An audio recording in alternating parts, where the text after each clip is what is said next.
Hello and welcome to Dungeoneered, a podcast dedicated to discussing Dungeons and Dragons. I'm Aaron. And I'm Josh.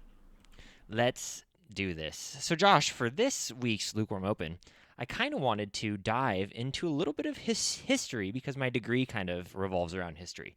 So Which, you psych remembered to you, this time?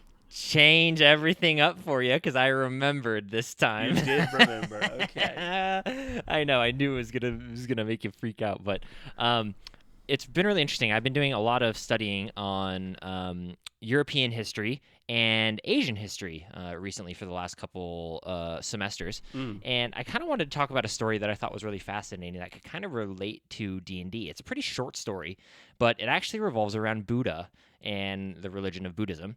And there's a really fascinating story about Buddha where he is trying to obtain enlightenment. And how he does this is he decides to fast for an extended period of time, almost like killing himself from starvation because he fasts for so long. And the story goes is that as he was virtually starving to death, because as one does, they see visions and the hallucinations and things like this. A little girl came up and saw that he was starving and offered him a bowl of rice pudding. And it was like, well, you look like you could use something to eat. Here is a bowl of rice pudding. And during that time, Buddha was finally, after weeks of fasting, decided, you know what, I'm done with this. This is going to kill me. I'm not going to be able to, I can't survive doing this. And so he accepts this rice pudding and consumes it.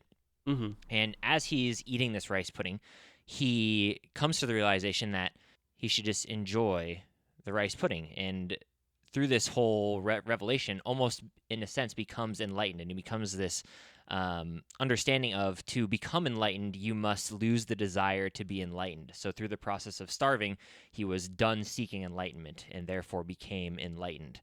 And so I kind of wanted to talk a little bit about enlightenment in D&D, or perhaps turning into a god in D&D, because I know we've talked a little bit about it on the podcast, but how do you go about in D&D dealing with either people becoming gods, people becoming enlightened, people, creating their own philosophies?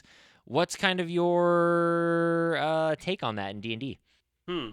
Well, I think the main thing is whenever a player has put before me, hey, by end of game, I would like to do this, or man, I really want to create a new class, or I really want to create a new subclass, or I want to get enlightened or become What a would god. that even look?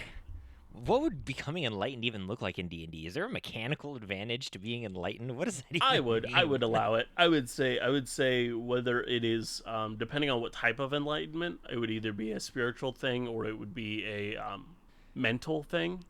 So Would either you do it would like grant you clerical benefits, or it would be like, you know what I just thought?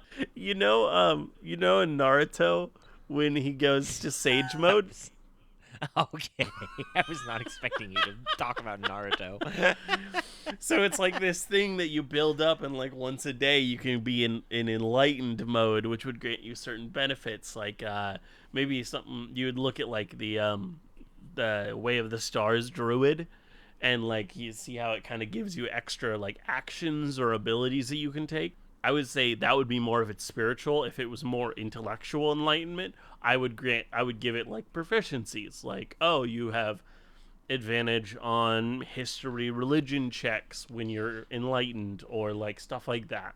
You know what's interesting? I don't, on the subject of enlightenment in D&D, I don't think I've ever had a player like ask or like seek out to like be enlightened as a character. Like I don't even know what that would look like, even as like a player. Like if I created a character who I wanted to be some sort of like monk, like a wise sage.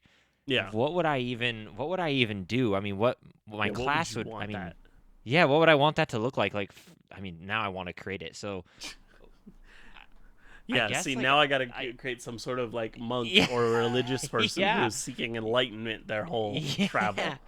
Yeah, and like, why would they be seeking enlightenment? So I guess like the first thing would be like, am I gonna be spiritual, like seeking a god for enlightenment, I'm or gonna am I say gonna the go first like? thing I would want to do is I'd want to do a no killing campaign, or at least try to. Oh, And so what I would do is I would talk to every other player beforehand and be like, "Hey, I'm gonna play this religious guy, and I would prefer it if you would all be if we would all like do non-lethal damage and try not to kill anything besides like monsters and devils and stuff like that, and just see if they huh. were up for it, and then try and play somebody who's like trying to change the world to be less violent." Man, I wonder. First of all, I think that would be really fun And to then I'd do play to the play. mercy paladin because that's their whole shtick. The other one that the other thing that made me think of was the Tranquility Monk or the Monk of. I think it's Yes. Tranquility Monk. Yeah, no, I know I what think you're that talking could be a about. really interesting. I don't remember specifically like their Abilities. abilities or anything. Yeah, but Mm. I think that could be really interesting as well. And I don't know. I don't know if I'd want to do like a spiritual enlightenment or if I'd want to go more like intellectual enlightenment. Yeah. Either one to me would be interesting. It would kind of make me want to dive into that a little bit. Mm-hmm. I think like I'd probably make a character. It'd probably be a pretty cliche character though, if I had to be honest. Like a character who was just like unhappy with their circumstances and how they grew up in life, and then like eventually, grew through their circumstances and tried to overcome their circumstances through a certain mean, which you brought up was like pacifism, would be really interesting to play. And then like you're just dedicated healer, dedicated support. Would you, if you played this pacifist build, would you be able to cast spells that like allowed your friends to kill people? So like buff spells or like spells that Well, restrained so I opponents? think the thing I would ask everybody to do is do non-lethal damage. So I think as long as people said yes on that, like the other characters when you meet them and you discuss, hey, I prefer not killing. If they say they're up for that, then you trust them. And then if they ever like don't do that and they actually kill someone, then you're like, well, I can't buff you anymore because my character wouldn't doesn't want to. It doesn't So trust yeah, you. but you get into like a really complicated, I guess, thing in D&D. I guess, I mean, it's no big deal to just declare non-lethal in D&D, which to me is kind of weird in the first place, but that's beside the point. Like declaring non-lethal damage and you just like don't kill somebody when you smack them with a sword, like a Yeah. blunt edge of a Or sword. even To me, that's weird, like, anyways. yeah, you're like, I'm gonna throw a divine smite on this, but I'm gonna do it non-lethally. Yeah, Sure. yeah, like, yeah, like, how does that even work in the first place? But even if we kind of dive past that, I think you'd have to Mm. be really careful because, I mean, that could really screw up a campaign. That could really could Well, really cause some weird issues. You well, know what I'm so that's saying? that's why you'd have to talk to people beforehand because if the I Yeah. mean, I think most campaigns could be solved. Like whoever the villain Oh, sure. is, you could just say I'm gonna deal with you by not killing you. If you make that clear enough early on, I think the DM could also work around like, okay, well I'm Yeah. gonna give you a non-lethal like way of dealing with this big bad evil guy. Yeah, I think I don't know, if I think if I were to play that character, I'd probably want to like have pacifism but also like make it exclusively about my character, so like my character wouldn't be like upset if somebody chose to kill Yeah, somebody in terms of like, war and things like that. I can't remember the movie, but there's like a famous movie or book about somebody in World War II or something, who or World War I, I don't remember, who's like a pacifist and like yeah, Hacksaw becomes a Ridge. combat medic. He was a Yes, Mormon that's it. and he Yes. went to war because he wanted to help, but he's like, I'm not going to kill anybody, but I'm gonna Yes. save as many lives as possible. Yeah. So like that's probably how I would go about that pacifism thing. And then it could be really interesting. You could take that enlightenment two ways. One, you kill somebody for the first time and Turns out that's it's all going you to be needed for enlightenment. You just needed to become a yeah. killer. Just Yeah. completely opposite. Oh man, that'd be so dark. But that could be really interesting if you that'd be hard to play though. I You would really no, have I think it to. would be so fun. I think it'd be I think it'd be I really think it'd be fun too. incredibly fun, and I think you could have a lot of fun as the DM, like Yeah. having like the god of murder and stuff, like enticing them in their dreams and trying to like get them to commit what to them is a grave sin. Yeah. And you're like, I will grant you this enlightenment if you just do this one thing.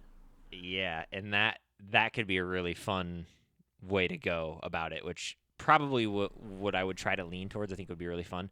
Then the other one obviously would be like you gain enlightenment through not killing people, but I feel like you're already doing that, so like it would be fun to kind of have that contrast, or like you found a magic item or something that is secretly possessed by an evil spirit or whatever. Yeah.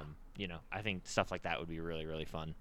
And so you're like trying to battle. I've never thought about playing a pacifist character, and now I really want to play a pacifist character. I've had this idea in my mind for a long time. And my next D&D character, which I haven't played in a really long time, but my next D&D character, I want its dump stats to be in strength, dexterity, and constitution, which I know is a terrible idea. But I wanted to do that for some reason and have dump stats is a bit well, rough. Well, I mean, just my 3 lowest stats would be Yeah. strength, dexterity, and constitution, and preferably because dexterity and constitution, arguably, but allegedly are more important than strength. I Yeah. would like to have those be the worst dump stats because then like your character just sucks. There's a fireball, you're getting hit by the whole thing. Yeah, you're like, I'm gonna have to be 2 miles that way, and then I'll support you from there. Otherwise, I'm gonna die. Yeah. So I always wanted to do that because I wanted to play a character who has really high intelligence, really high wisdom, and really high charisma because I think it'd be really fun and just a different take on D&D because I always make characters where I'm like, I'm going to have high dexterity because dexterity A is the best stat in the game, pretty much. I mean, it does literally everything for you. Yeah, There's so many run spell saves. You can run a whole character with just high dex because you can Yeah. use it to fight with. You can use it to get better Yep. AC. You can use it to Yeah. dodge a lot of damage. Yeah. So like it just I don't know, it just seems like Dex is very good. And even like with your checks of like climbing trees and climbing buildings, there's always a argument to be made that you can use acrobatics, right? Which is Dex based. So like 100%. just and there's not a lot of times where you run into something where it's like I need to push a boulder out of the way or whatever, Yeah. So like just seems like Dex is used a lot in D&D. And I've always wanted it to be a dump stat just to see what it would be like, which would be horrific. But the other one I always thought about too would be wisdom saves, but that seems less fun to me because then your character is just going to get controlled by every single person that casts a spell. I will say I have DM'd for a lot of dump stat wisdoms. Yeah, and I don't know, it just seems a little rough to me because I don't want to be commanded to do everything over and over and over again. You know what I'm saying? Yeah. But I think that character of your pacifist who the way to get enlightenment would be to kill. And that sounds, it doesn't necessarily need to be murder, but like, that's kind of how you gained enlightenment or are going to gain enlightenment would be just very interesting. But anyways, that's the lukewarm open for you. What you got for the main topic today? I'm going to say one thing on this topic before we move on. Oh, please do. Based on kind of what we've been talking about with the Baldur's Gate story and how we're going to talk about Baldur's Gate 2 in this episode, being the god of murder's child, Oh gosh. you could easily write a story where you're a pacifist and to reach quote unquote enlightenment, you have to kill someone. By Boy, being that the would god of be- murder's child, that actually makes a little bit of sense.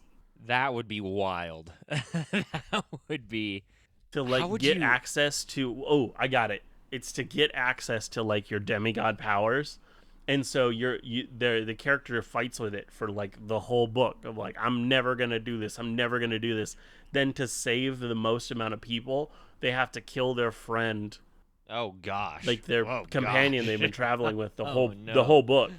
That Oh, person no. willingly offers themselves to be killed so that they gain their demigod powers and they can save a city. Man, I'm just trying to think like if I was a DM, how would I DM somebody who was a pacifist and was the child of the god of murder or the god of like, death? What Oh gosh. I mean, How would you in Baldur's Gate 1, they every night they had like a horrifying dream, and it was like this vivid dream of killing and doing all this horrible stuff and seeing all these deaths. And that's kind of how they played it out in Baldur's Gate 1, is that you were tormented by these dreams of wanting to do evil or wanting to kill excessively. Yeah, it would be I think it would be really fun to be in fact, like that kind of makes me want to play that character to be honest. Like I think it would be really fun to play that character. I don't know if I'd want to be the child of like a god of murder, but I don't know, but that could be really compelling, but it also could be really cringy and corny. It really could. You have to be kind of careful. Like, Yeah, it depends on how you play it. Yeah. Well, I think that's cool. enough talk, and we should probably get Yep. into the actual Let's do it. topic. Yes, sir. As I said earlier, in this episode, we're going to be talking about Baldur's Gate 2's storyline, continuing the story of the Ward that we talked about in last week's episode. Now, I'm going to continue to call them the Ward, even though they do have a canonical name. Their name is Abdel Adrian. Ooh. Now, the game of Baldur's Gate 2 starts with the Ward from the previous game in the nation of Amun, which was the one that Sarevok, the antagonist from the previous game, tried to start a war with, because all of the deaths would help him ascend to godhood. The Ward and 3 of their allies from Baldur's Gate 1, Imoen, Minsk, and Jaheira, are being experimented on by the wizard John Arenicus when the game starts. Oh gosh. While they are held there in the dungeon, it gets attacked, and in the confusion, they break free. They make it out into an open-air market, where they encounter John Arenicus, also running from the being attacked dungeon. Is it spoilers to ask what he's doing to them? That's probably spoilers. I mean, I'm not 100% sure what he was doing with them on them. I know it was like experimentation. It could have been related to the fact that your main character was a demigod, technically, the child of a god. It could have been more than that. Yeah. I'm not exactly sure what the exact things they were trying to learn. But well, now it makes me want to make a character who was being experimented on by a wizard and has escaped. I guess, which is always a fun one. Which is always a great one, especially when it's like that wizard wants me back, or that vampire wants me back, or whatever. And you're like on the run. Yeah, it's an easy DM. It's a good DM foothold too when you're DMing somebody character when a player gives you that, and it gives you some fun like random encounters to run into of like, hey, I'm searching for this person. Have you seen them? Yep. And they're like, or wait, a way to...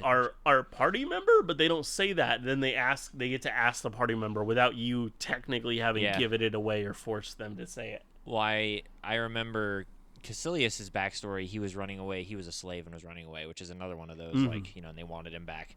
And Chris used it, our DM used it as a way to jumpstart the campaign, because then everybody felt bad for me because I was like a slave running away from we saw you running slavers. it through the city being chased by slavers, and we're like, I remember putting my big, because I had a buster sword, and just putting it in the way of the guys and being like, whoa, what's happening? Yeah. So I love it when players do that kind of stuff. So they encounter John Arenicus in this open-air market, and they attack. The fight is stopped by the town guards, and the arcane enforcers who apprehend Imoen and Arenicus for illegally casting spells and take them to an asylum prison on the Isle of Brinlaw known as Spellhold. Oh gosh.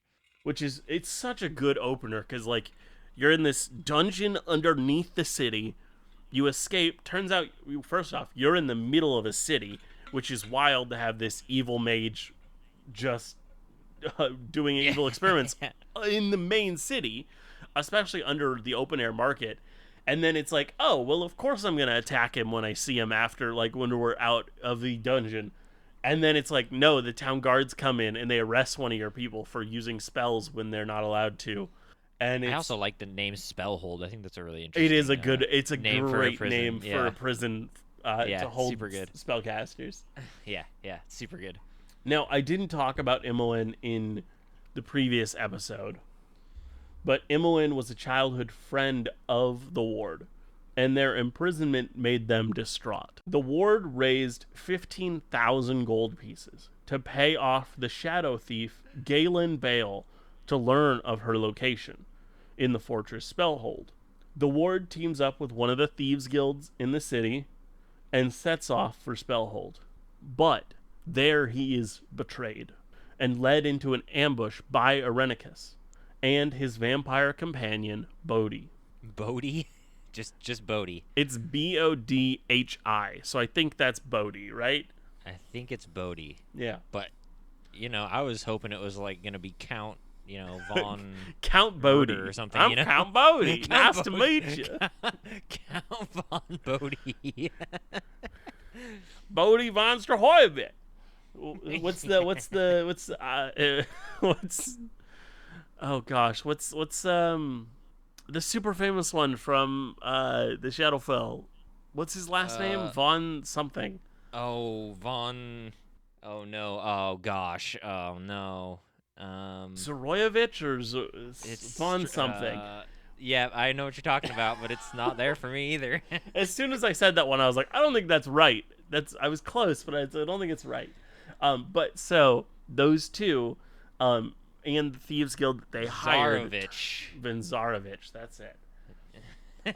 Irenicus villain monologues and reveals that Imoen is also a ball spawn. He was using his magic to strip them of their divine souls. They are then thrown into the labyrinthian dungeon underneath the asylum. They fight their way through this labyrinth and reach the asylum. And they go and free the other inmates before confronting Irenicus. They were able to best him, but Irenicus and Bodhi were able to escape into the Underdark. This chase wasn't a quick one, and the ward encountered people that needed their help along the way. They met a silver dragon who asked for help getting their egg back from the drow, then returned to the surface and talked with the elves of the forest of Tether, and learned of the incoming drow invasion they were preparing for. Irenicus and Bodhi used a powerful artifact they stole, called Rin Lanthorn, an illusion-based artifact they used to hide the entrance to the city of Soldenislar. While the elves attacked the city, the ward went to Bodhi's lair in the capital city of Amun, Athkatla. Oh, these names, man. Oh god. Yeah, he went to Athkatla's grave district, where Bodhi's lair was. There they defeated Bodhi and found the Rinland Thorn.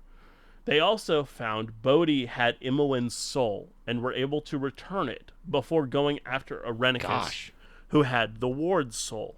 Upon returning to the city and making it inside, using the Rinland Thorn to make to open up the passages back into the city, they found Irenicus at the Tree of Life, trying to use its power to replace one of the elven gods, Rillifain Ralathil.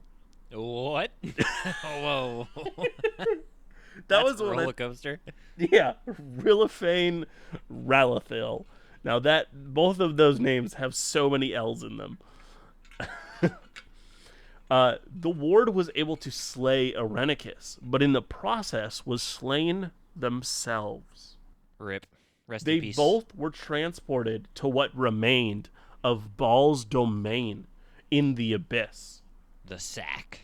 After the times of troubles and Baal's death, he had a very small domain left in the abyss. It used to be much bigger, but it's gotten much smaller with his Lost a lot of its girth. lack of power, with his death. I can't. Why did they name a god Ball? It's just too much. It's too much. I can't deal with it. While there, the ward completed trials and gained more of his Baal spawn power. Your favorite word, I know. Sorry. I'm sorry. Okay, I'm gonna move my mic while I laugh. Upon them finding each other, Irenicus had gained the power of Baal as well, and transformed into an avatar of him, known as the Slayer. They battled, and the ward was successful in defeating Irenicus.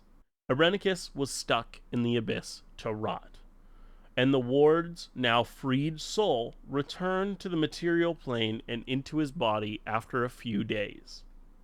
Now, that is the story of Baldur's Gate 2. But I wanted to add, before we make our own creation this week, an important extra point to know before going into Baldur's Gate 3. The ward, as I said, had the name Abdel Adrian. Now, Abdel Adrian went on from this moment to become the Grand Duke of Baldur's Gate, and his death occurs about 10-ish years before the storyline in Baldur's Gate 3. An important note is after his death and the death of the last Baal spawn, Baal was resurrected, not as the powerful deity he once was, but actually at the lower level called a quasi deity. But scenes with the villains in Baldur's Gate 3 show signs of Baal's holy symbol. Not the Huh. full thing, but like his holy symbol is a circle with a bunch of these red teardrops, and then in the middle is a skull. Now, when Hmm. these people in the trailers for Baldur's Gate 3, like some of the villains, they were casting magic, and the little symbol around their feet when they did it was a circle with the little red tears in the exact same position as Baal's holy symbol. It just didn't Huh. have the skull. So I'm like, I feel like you're literally telling us Coincidence? Yeah. that it is somehow related to the story. Do do you need to know, because I'm about to dive, as you know, I'm about to dive into Baldur's Gate Yeah, 3. Do you need to know the story of the other two not at to all. play this one? Not at all. Okay. This is just pure fun background noise to know, and Yeah. you will encounter some people that are from the previous game. But as Yeah. I was Okay. saying, from Abdel Adrian, having died 10 years ago and he lived a nice long life, the only people you're going to meet are older or some sort of like elf or whatnot that lives for a very long time. Yeah. I remember back in the day. So we have like you will meet we know for sure confirmed you will meet Jahira, one of the companions of the ward, and Minsk, another companion of the ward. And fun thing just for us is we like Critical Role, Minsk is voiced by Matthew Mercer. Ah, heck yeah. But now I think it's time that we should create our own creation based on what we've just learned. Okay. And your suggestion and thoughts? Well, we could, because I kind of went over a whole campaign there. Yeah, We you could did. we could create the idea like what we started a weird to create a weird interesting world.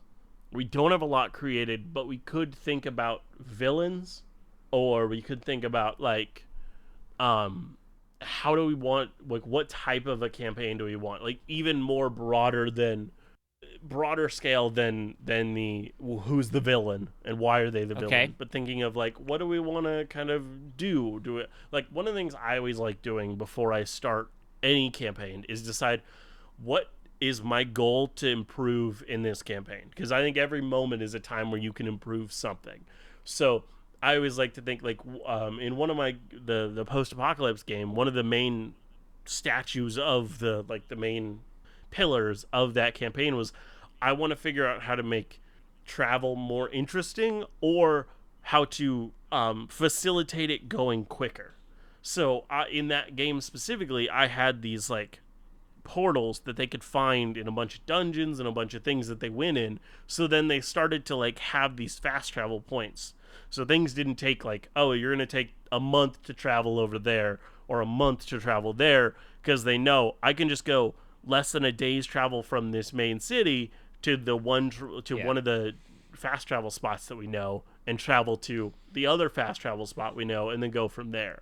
And so like each one of mine, I like to think of how am I going to grow or do better. Like I'm thinking of in between campaigns trying to do like one of those mega dungeons and just focus on Oh, getting good at dungeons for like yeah. not a Dungeon full crawls are campaign. rough. Yeah, I know. But I just want to get better at dungeon design because I'm not good at it. Yeah. Well, let's I think let's work with this. Let's kind of, we have so little created right now. So let's kind of dive into our overarching theme of this campaign and what we kind of want to do. So kind of, I guess, a little recap to refresh both of our brains.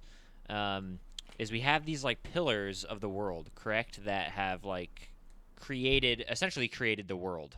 They are like the magic essence of the world that we were talking about, and we had one of them that you know we were talking about maybe a tree, a mountain, stuff like that.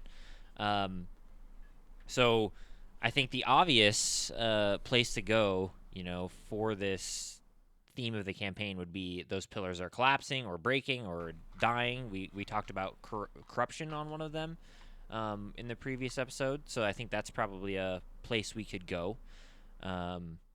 If I guess my first question would be, what happens if these pillars break? Like, what happens if they get destroyed, and how do they break? How do they get corrupted? We talked about like ritual circles and stuff to like corrupt them and break them. Like, if you become linked with one, you can become a god. So how do these pillars break? Can they break? What's the thought there? I have a really weird idea, Okay, I like weird. I like and weird. I want to run it by you. You might. I'm going to be honest. There's a huge Jog first. possibility. What? I said jog first. Running's a little too fast, so jog. There, there is a huge chance that you're going to say, I don't think that could be fun, or that could make it unfun. So I want to run it by you first. Okay, okay. So, what if this is a natural occurrence? It Like just the pillars get recycled every year. not every year, Well, but yeah. but in such a long span of time that between their cycles, that this is the first time society has seen this. Like an ice age of the like ice age of Yes. the real world, where Yes. ice age happens So naturally it's over like time. it looks like the world is breaking apart. Like these pillars that they've seen for years have sustained, and as these things are crumbling or like clearly dying, that's when we have a bunch of interesting things happen. Like villains are trying to figure out how to preserve whatever, like how to steal whatever energy's remaining from one of them, like, and that's like a villain. And then there are people that are trying to figure out how to sustain them. But like, this is supposed to happen, and hopefully at some point during the campaign would actually happen. Like it would fit, the cycle would complete, and they would all die, and they would think, oh no, like everything's over, only to see that like a new tree is sprouted, and then the earth begins to mold another mountain, and like all of these things are slowly beginning to return. I But really like, do actually enjoy this concept of like a natural occurring phenomena that like breaks these pillars and then they rebuild. mm-hmm. I think that's an interesting concept, and my thought would be, I don't know if I'd want it to be the first time humanity's experienced it, but I feel like humanity doesn't know much about it, or it's a rare event. So like there's some rare documentation about it. It would give the players like a way to discover. But Well, okay. How about this?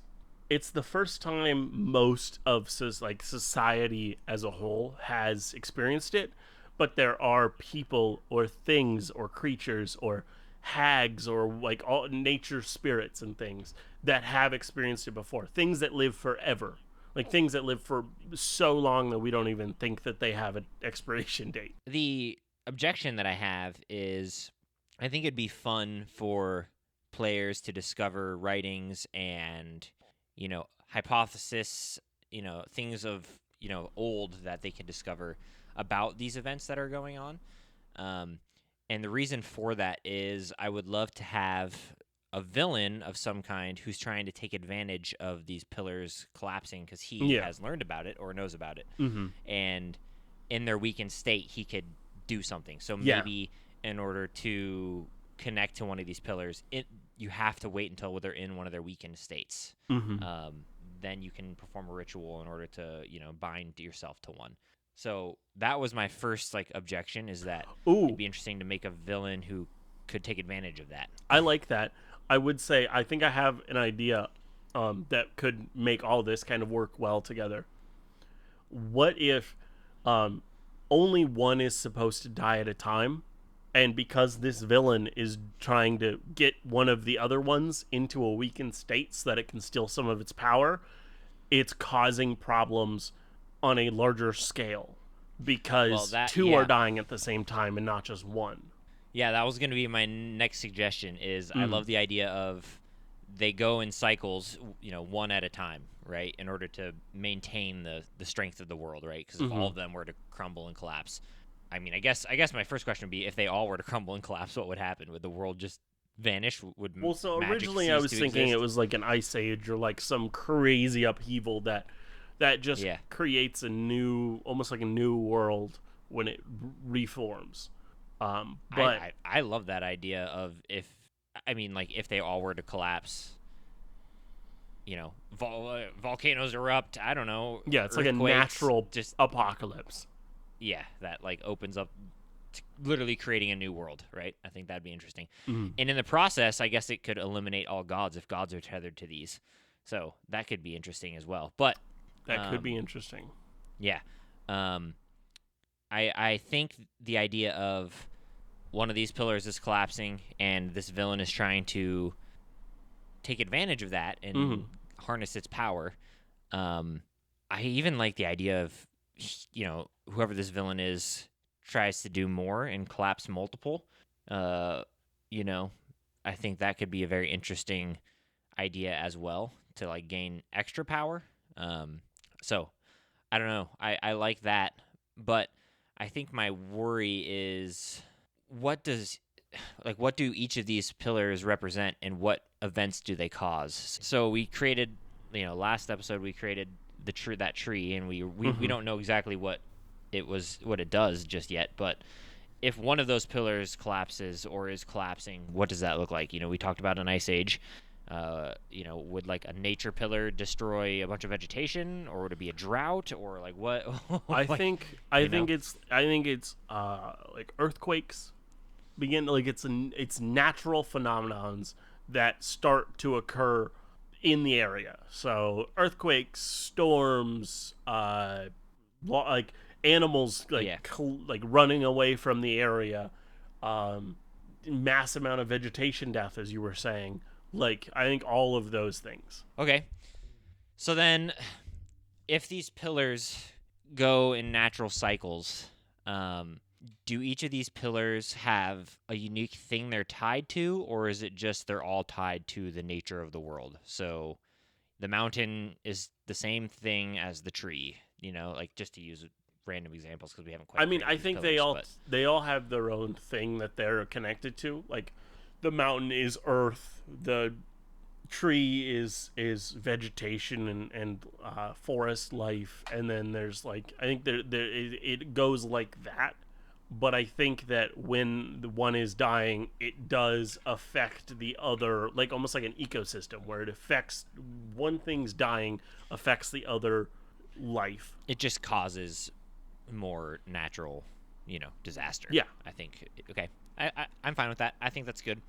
Um, so then we're looking for a villain or creating the ultimate problem of our campaign, and the pillars are collapsing. This villain is taking advantage of it. What is he doing?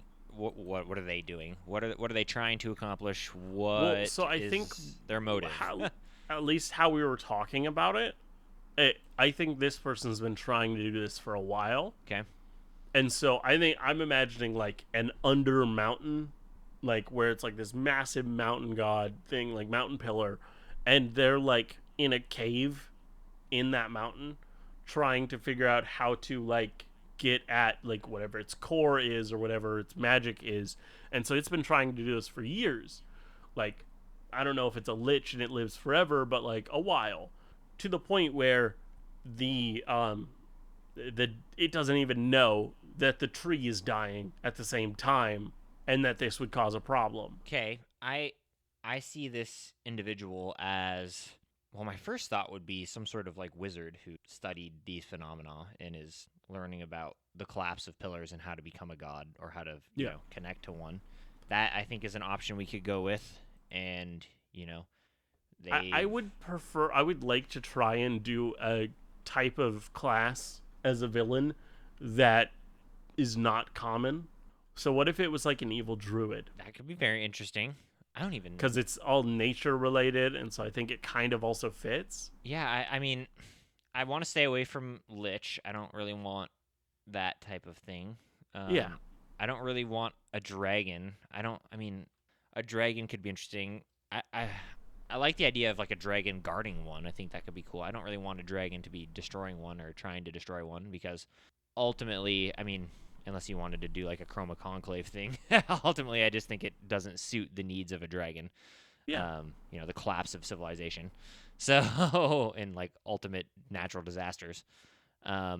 I guess unless it was like a fire dragon who wanted drought all the time and wanted it to be warm. That's just Yeah. lame to me. So I don't like that idea. I think a wizard is really cool, but I also think that's a really tried and true trope of like an ancient wizard who's It's true. doing some sort of, who studied this for a long time and is now doing a, ritual on how to do Abuse it. something bad to the world, Yeah. or gain power. A druid is interesting. I have a really hard time conceptually with an evil druid, and that's just me. So, Hmm. what would a evil druid look like? I would say it's a person that has studied the earth and Fey and kind of the Feywild like energies and magics to the point where the only reason it was doing that is not to become one with it, but to use it and abuse it for its power. Maybe even like a major part of why they could have studied it was to get the like ageless body trait that you get as a druid because they wanted to live forever. Hmm. Because what if it's like somebody who also has a bit of a heart and doesn't like to kill? And technically in D&D, the way to become a lich is you have to kill a lot of people, and so they want to live forever, but they didn't want to do it the kill lots of people route. Oh man. Boy, I just for some reason have a hard time getting past this like druid entity whose goal is, I mean, I guess it could be like a druid of disease or death, but like it's just, I guess if you're wanting to make it more like a gray area and less of evil, or am I misreading that? I mean, it could go either way. If you want to make it just a straight up evil druid, that works too. But there is also the idea of like I mean, I always like the idea that every one of my big bads, I like them to, at least Yeah. for campaign big bads, I like them to feel like they are good, or at least they're doing what they need to.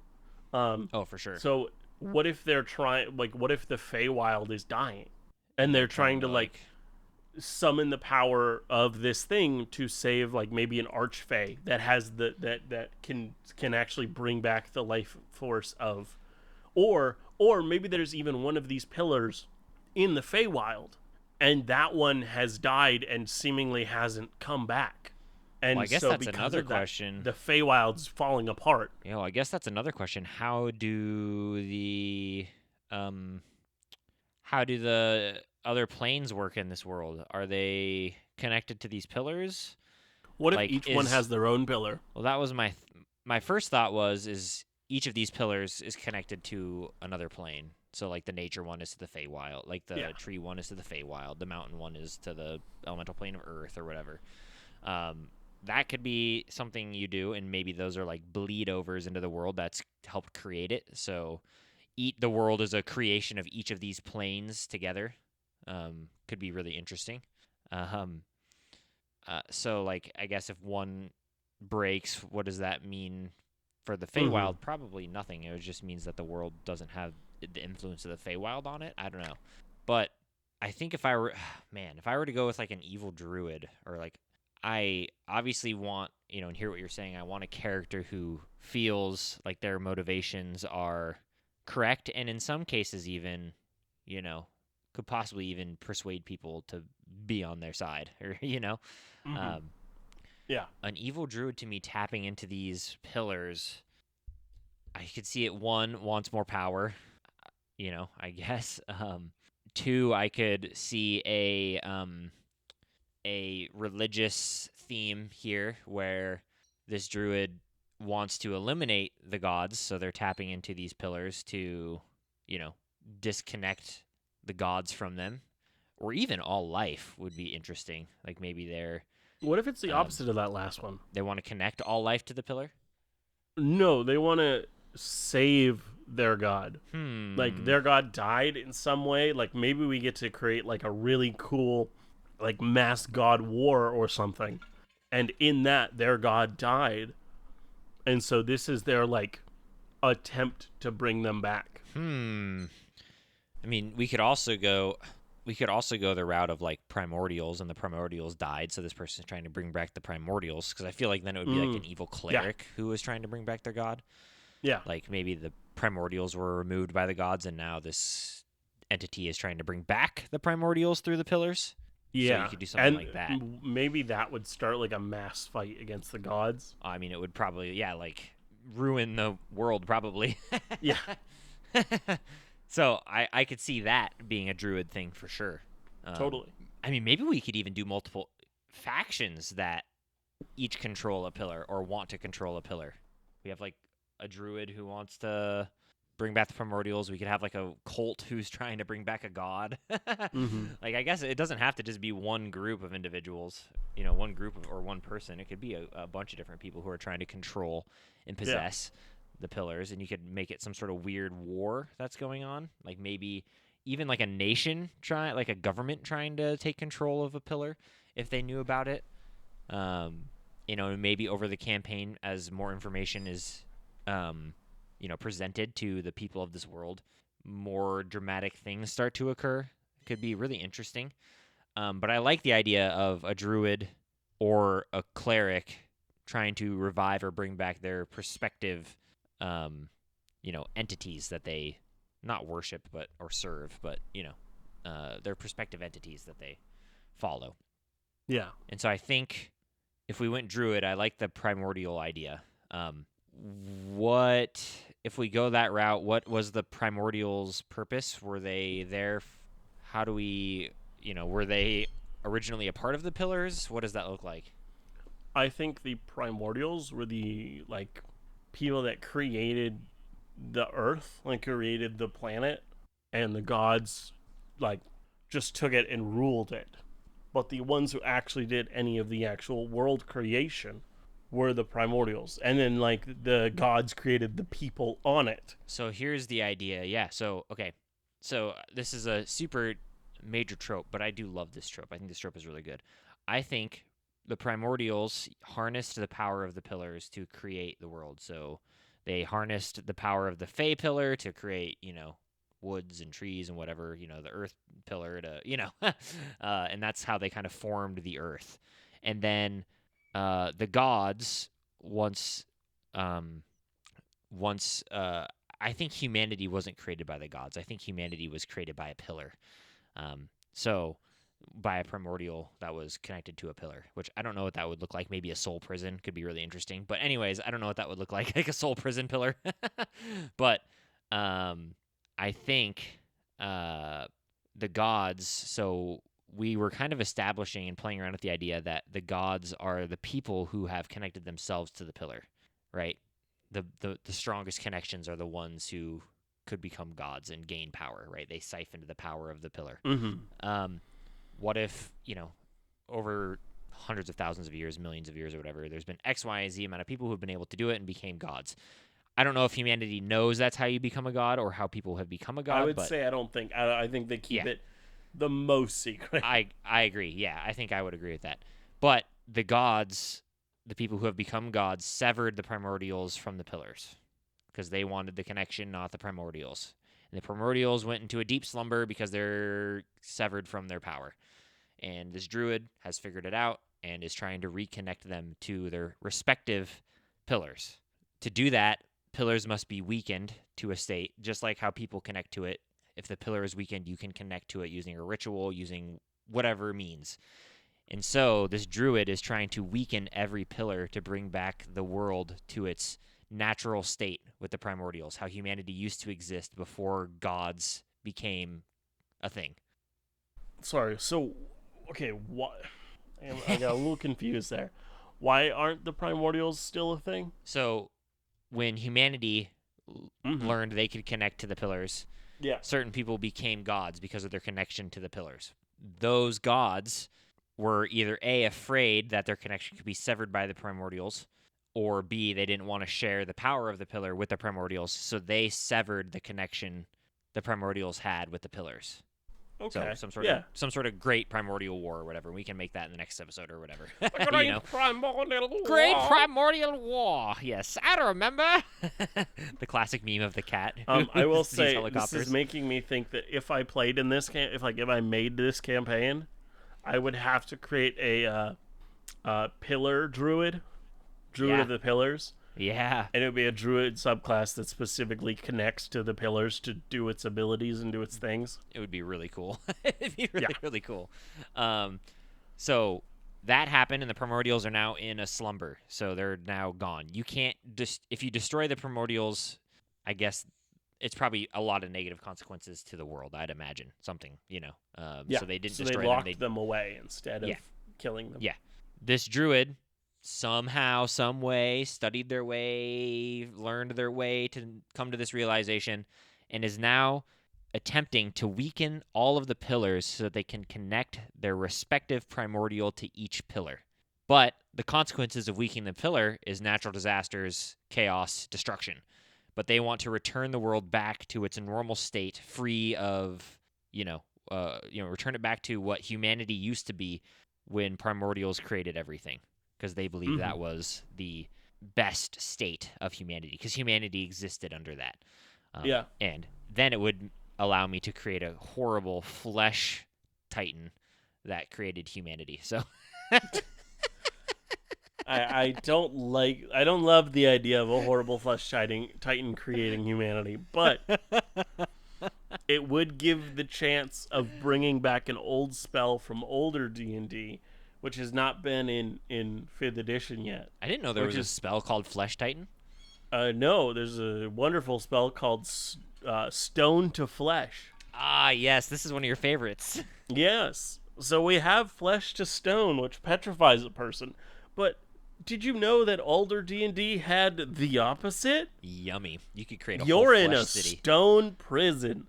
I'm going to make the wall on my right flesh and cut my way out. Yum. Good stuff. Horrifying. Good stuff. Horrifying. So I think that's kind of the aim of the campaign. And then the party decides, this druid might not necessarily be evil, right? This is what the druid thinks humanity was like before the gods, or before, the primordials were severed. Yeah. The land was more fertile. Just a million different things I guess you could build off of this, right? Humanity flourished without the, control of Yeah. essentially what is kings and monarchs, because the gods are people, right?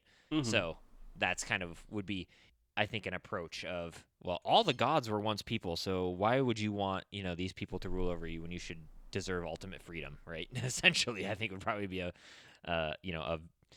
poor way of phrasing their argument, and returning back to that natural state of us ruling, of humanity ruling with alongside the natural forces. And I think that would be a very interesting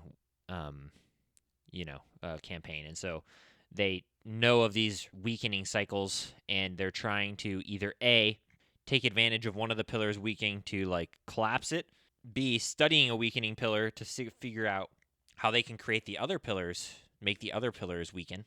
So, or C, just they already know how these pillars are weakening, and they're weakening them as we speak. Like different groups. Maybe they're, they have a dragon under their control who's doing one. Like all sorts of different things. You could have like a whole little group of people that are, trying to collapse these pillars. So that would be my idea, and I think it would be really interesting.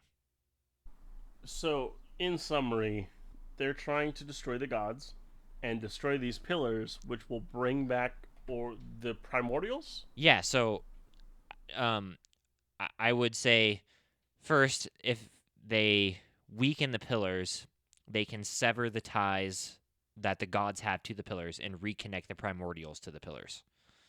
Okay, I never got that the primordials were disconnected from the pillars. Yeah.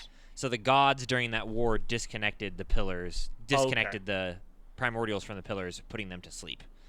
And this druid wants to reconnect them to the pillars to return humanity back to its natural state, what it was supposed to be before it was taken over. Where did the druid find the bodies of the primordials? Where did they hide them? I don't know. I could see one buried underground as a mountain range. I don't know. I could see a million different things. I love the idea of one being like trapped and imprisoned, and it's, you would go through some sort of horrible dungeon that's this massive complex where like one is literally chained into into some sort of underground complex. I think that'd be fun too. I don't know. There's so many different things you could probably do. I kind of love the idea of one being like in display at a museum. Oh, but gosh. like it's dormant. It's dormant, so nobody knows that's what it is. But they're like, look at whatever this being was. This is a we don't beast even of know. old. Yeah, that could be really to interesting roam too. the planet. Yeah, huh? Or They like called them dinosaurs. or like a major city is built on one of these titans, and the head is like a museum. So like like they built a museum around the head to show like this city was once built on an ancient entity. Here is its head. You can see it still to this day. You know. I probably wouldn't go that far. I want it to be more subtle. Yeah. But yeah. But something like that could be very interesting. Yes. Yeah, I like that a lot. Now, this druid, I wanna kind of dive back into this druid here. Yeah. Who is this druid?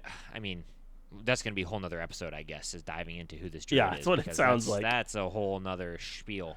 That's a long episode. It's a long thing to talk about. Yeah, so maybe we shouldn't even dive into that because that's going to be another. Well, let's talk about it a little bit. Let's get our mind flowing in the right direction. Because there's a couple ideas of what I was thinking. One is this is an outspoken, political leader of some kind.